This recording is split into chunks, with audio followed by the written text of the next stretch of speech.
আসসালামু আলাইকুম। আজ 15ই আগস্ট 2024 খ্রিস্টাব্দ, 31 শ্রাবণ 1431 বঙ্গাব্দ, 9 সফর 1446 হিজরি, বৃহস্পতিবার। সংবাদ পাঠ করছি মনির হোসেন কামাল। প্রথমেই শুনবেন সংবাদ শিরোনাম। আন্তর্জাতিক অপরাধ ট্রাইব্যুনালের তদন্ত শুরু। আগামী সপ্তাহে আসবে জাতিসংঘের তদন্ত দল। শেখ হাসিনার নামে আরও এক মামলা। আবারও বাড়ল একাদশে ভর্তির সময়। বঙ্গবন্ধুর 49তম মৃত্যুবার্ষিকী। গণপূর্তের প্রকৌশলীর বিরুদ্ধে দুদকের মামলা। মাইকিংয়ে রেকর্ড করা হয় লোকবেতারে।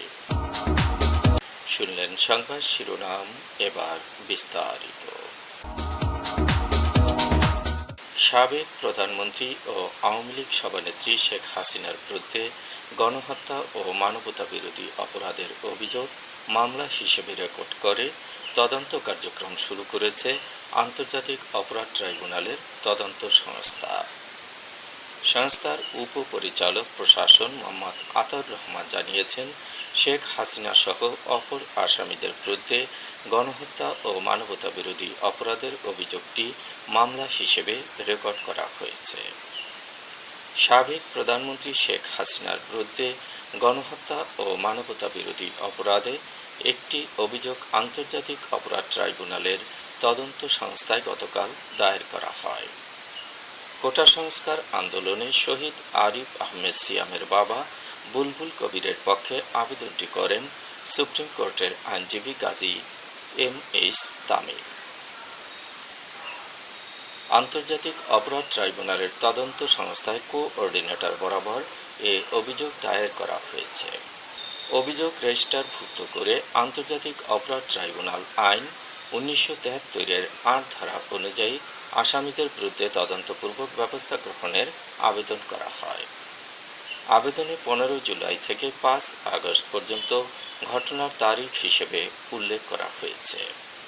এছাড়া এ সময় আহত হয়ে পরবর্তীতে বিভিন্ন তারিখে নিহতরা এর আওতায় থাকবে। ঘটনার স্থান হিসেবে উল্লেখ করা হয়েছে সমগ্র বাংলাদেশ। অপরাধের ধরনে বলা হয়েছে, আসামিদের নির্দেশে ও পরিকল্পনায় অন্যান্য আসামিরা দেশীয় এবং আগ্নেয়াস্ত্র ধারা নির্বিচারে গুলিবর্ষণ করে বৈষম্য বিরোধী আন্দোলনকারী সাধারণ নিরস্ত্র ছাত্র জনতাদের হত্যা করে তাদের সমূলে বা আংশিক নির্মূল করার উদ্দেশ্যে গণহত্যা ও মানবতা বিরোধী অপরাধ সংগঠনের অপরাধ। সাবেক প্রধানমন্ত্রী ও আওয়ামী লীগ সভানেত্রী শেখ হাসিনা ছাড়াও অন্যান্য আসামিরা হচ্ছেন সাবেক সেতুমন্ত্রী ও আওয়ামী লীগের সাধারণ সম্পাদক ওবায়দুল কাদের, সাবেক স্বরাষ্ট্রমন্ত্রী আসাদুজ্জামান খান কামাল, সাবেক ডাক ও টেলিযোগাযোগ প্রতিমন্ত্রী জুনায়েদ আহমেদ পলক, সাবেক তথ্য প্রতিমন্ত্রী মোহাম্মদ আলী আরাফাত এবং তৎকালীন সরকারের কতিপয় মন্ত্রী, প্রতিমন্ত্রী ও সংসদ সদস্য। সাবেক পুলিশ মহাপরিদর্শক চৌধুরী আবদুল্লাহ আল মামুন, সাবেক অতিরিক্ত পুলিশ মহাপরিদর্শক ও ঢাকা মহানগর গোয়েন্দা প্রধান হারুনুর রশিদ, ঢাকা মহানগর পুলিশের সাবেক কমিশনার হাবিবুর রহমান ও কতিপয় অসাধু পুলিশ কর্মকর্তা ও সদস্য, র্যাবের সাবেক মহাপরিচালক মোহাম্মদ হারুনুর রশিদ ও কতিপয় অসাধু র্যাব কর্মকর্তা ও সদস্যসহ অজ্ঞাতনামা অস্ত্রধারী আওয়ামী লীগ, ছাত্রলীগ ও যুবলীগের নেতাকর্মী সংগঠন হিসেবে আওয়ামী লীগ, যুবলীগ, ছাত্রলীগ ও অঙ্গ সংগঠন সমূহ। বৈষম্য বিরোধী ছাত্র আন্দোলন ঘিরে সংগঠিত জুলাই হত্যাকাণ্ড তদন্তে আগামী সপ্তাহে বাংলাদেশে আসবে জাতিসংঘের ফ্যাক্ট ফাইন্ডিং মিশন। পররাষ্ট্র উপদেষ্টা মোহাম্মদ তৌহিদ হোসেনের সঙ্গে সাক্ষাৎ শেষে জাতিসংঘের আবাসিক সমন্বয়কারী গোয়েন লুইস এ তথ্য জানিয়েছে। তদন্তে অর্থায়ন করবে জাতিসংঘ। এ নিয়ে জাতিসংঘ কর্মপ্রক্রিয়া ও পরিধি ঠিক করতে কাজ করছে। এদিন জাতিসংঘের আবাসিক সমন্বয়ক পররাষ্ট্র উপদেষ্টার সঙ্গে আধা ঘন্টারও বেশি সময় বৈঠক করেন। অন্তর্বর্তী সরকারের প্রধানের সঙ্গে জাতিসংঘের মানবাধিকার বিষয়ক হাই কমিশনারের ফোনালাপের উদ্ধৃতি দিয়ে গোয়েন লুইস বলেন, অন্তর্বর্তী সরকার তদন্ত দলকে সহায়তা করবে।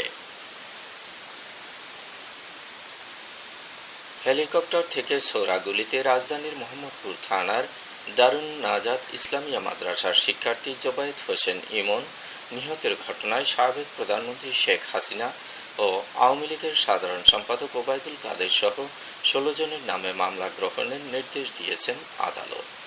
ঢাকার চিফ মেট্রোপলিটন ম্যাজিস্ট্রেট আদালতের ম্যাজিস্ট্রেট রাজেশ চৌধুরী এ আদেশ দিয়েছেন। এ সময় আদালত বাদীর জবানবন্দি গ্রহণ করে মোহাম্মদপুর থানা পুলিশকে মামলাটি এজাহার হিসেবে গ্রহণের নির্দেশ দেন।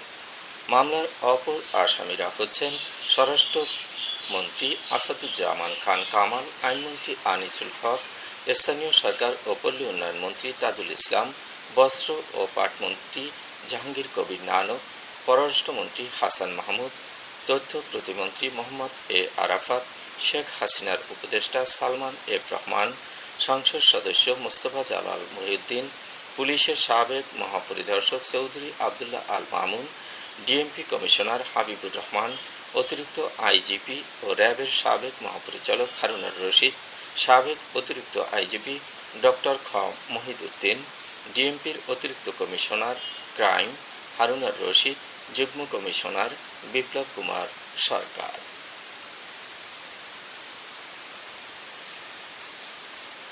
চলতি ২০২৪-২৫ শিক্ষাবর্ষে একাদশ শ্রেণীতে ভর্তির সময়সীমা আবারও বাড়ানো হয়েছে।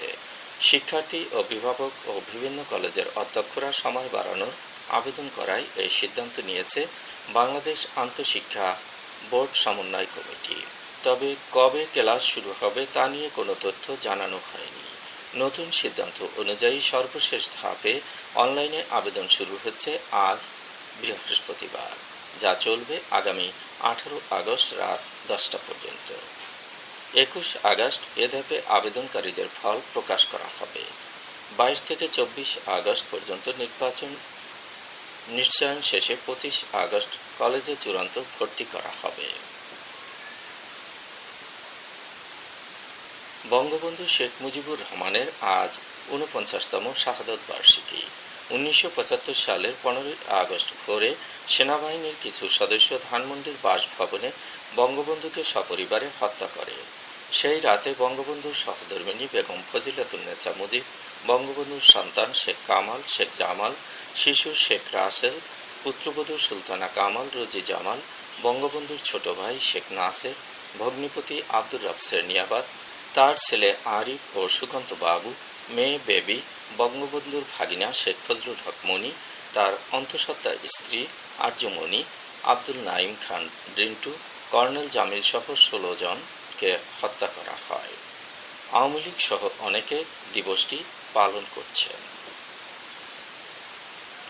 জ্ঞাত আয় বহির্ভূত সম্পদ অর্জনের অভিযোগে পটুয়াখালী গণপূর্ত বিভাগের নির্বাহী প্রকৌশলীর বিরুদ্ধে মানি লন্ডারিং আইনে মামলা করেছে দুর্নীতি দমন কমিশন দুদক। পটুয়াখালী দুদকের সহকারী পরিচালক রাসেল রনি বাদী হয়ে মামলাটি করেছেন।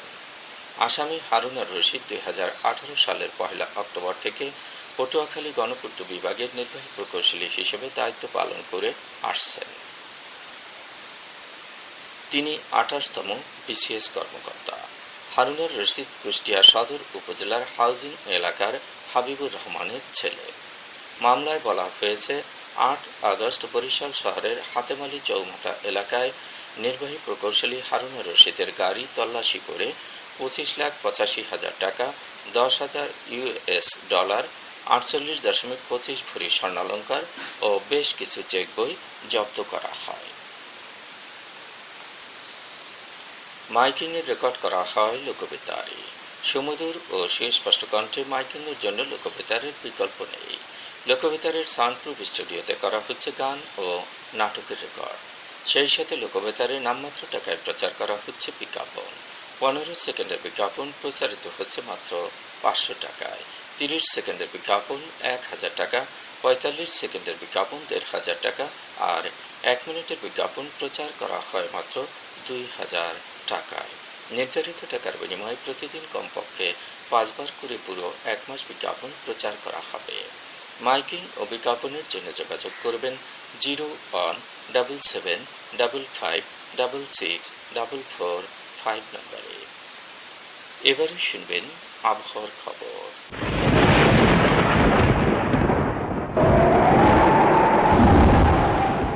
মৌসুমী বায়ুর অক্ষ পাঞ্জাব, হরিয়ানা, উত্তরপ্রদেশ, বিহার, পশ্চিমবঙ্গ ও বাংলাদেশের মধ্যাঞ্চল হয়ে আসাম পর্যন্ত বিস্তৃত রয়েছে।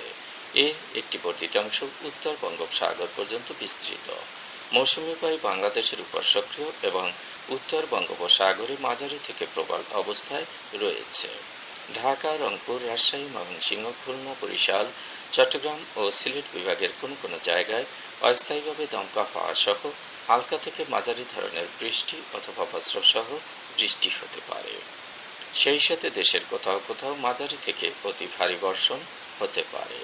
আজ দেশের সর্বোচ্চ তাপমাত্রা ছিল রংপুরে 36.2 ডিগ্রি সেলসিয়াস এবং সর্বনিম্ন তাপমাত্রা ছিল শ্রীমঙ্গলে 23.7 ডিগ্রি সেলসিয়াস। বরগুনার সর্বোচ্চ তাপমাত্রা 33.5 ডিগ্রি সেলসিয়াস, সর্বনিম্ন 26 ডিগ্রি সেলসিয়াস। আগামীকাল সূর্যোদয় হবে ভোর 5:34। সংবাদ শেষ করার আগে শিরোনামগুলো আবার পড়ছি। আন্তর্জাতিক অপরাধ ট্রাইব্যুনালের তদন্ত শুরু। আগামী সপ্তাহে আসবে জাতিসংঘের তদন্ত দল। শেখ হাসিনার নামে আরও এক মামলা। আবারও বাড়ল একাদশে ভর্তির সময়। বঙ্গবন্ধুর ৪৯তম মৃত্যুবার্ষিকী। গণপূর্তের প্রকৌশলীর বিরুদ্ধে দুদকের মামলা। মাইকিংয়ে রেকর্ড করা হয় লোকবেতারে। সংবাদ শেষ করার আগে জানিয়ে দিচ্ছি লোকবেতারে সংবাদ জানানোর মোবাইল নম্বর। আপনার এলাকার গুরুত্বপূর্ণ সংবাদ জানাতে ফোন করুন 0-17755664445 নম্বরে। আর লোকবেতারের সাথে যুক্ত হয়ে গান শুনতে চাইলে SMS করুন 01782973478 নম্বরে।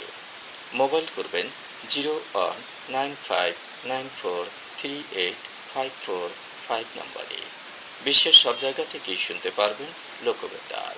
লোকবেতার FM.org ওয়েবসাইটের মাধ্যমে শুনুন সরাসরি অনুষ্ঠান। সংবাদ পাঠ এখানেই শেষ করছি।